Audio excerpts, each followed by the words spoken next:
देखिए स्टार्ट करते ही जिस टाइम स्टार्ट करते हैं तो चिड़चिड़ाहट जैसे आवाज़ आ रही है,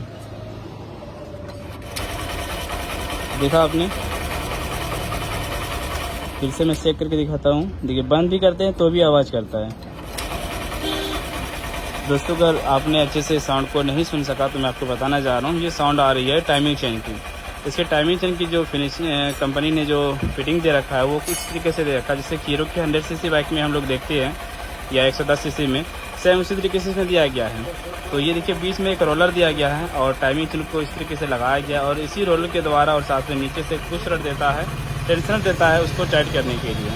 दोस्तों आपको लग रहा होगा ये बाइक बिल्कुल चकाचक है, अभी बहुत ही कम चली होगी, तो जी नहीं, ये बाइक करीबन 31,000 किलोमीटर चल चुकी है। ये इतना चलने के बाद इसका टाइमिंग चेन लूज पड़ गया है, टाइमिंग चेन हमें इसका बदलना पड़ेगा।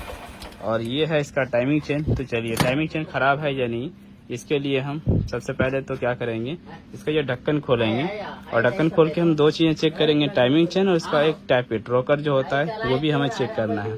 तो चलिए इसे फटाफट खोलते हैं।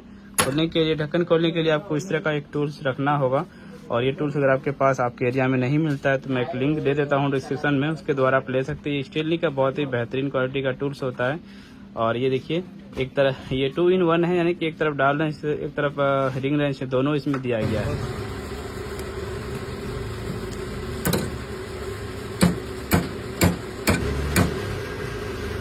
ये जो आप कॉइल देख रहे हैं इसे हम SG स्टार्टर कॉइल बोलते हैं।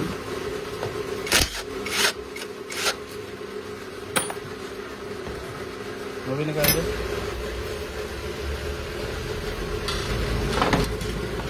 फाइनली मैंने यहाँ का कवर खोल दिया और ये टाइमिंग चेन है। देखिए ये टाइमिंग चेन थोड़ा सा ढीला हुआ है, ज़्यादा हम नहीं कह सकते हैं कि ज़्यादा ढीला हुआ है, थोड़ा सा ढीला हुआ है ये।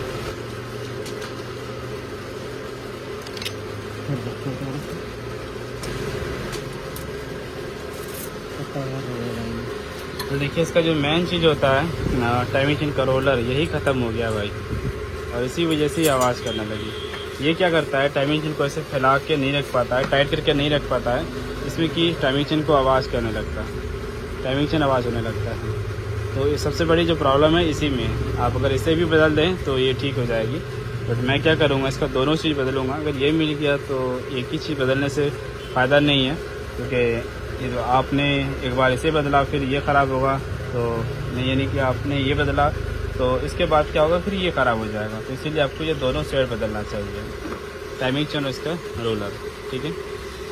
तो ये देखिए मैंने टाइमिंग चेन और उसके साथ ही इसका रोलर ले आया। ये रोलर है, देखिए पुराने रोलर में और इसमें कितना अंतर है, देखिए। तो चलिए इसको फिटिंग करते हैं। फिटिंग करने के लिए सबसे पहले मुझे टाइमिंग चेन लगाना होगा, उसके बाद हम रोलर को लगाएंगे।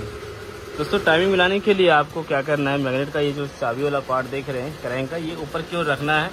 ये जो आप टी देख रहे हैं ये ऊपर रखना है, यहाँ पे इस तरीके से इस लकीर से जुड़ा हुआ होना चाहिए।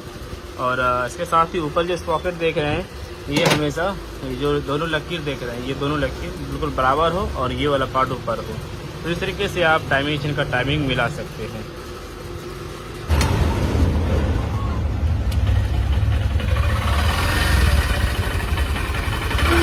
तो टाइमिंग चेन लगाने के बाद टाइमिंग चेन की सारी आवाज़ ख़त्म हो चुकी है।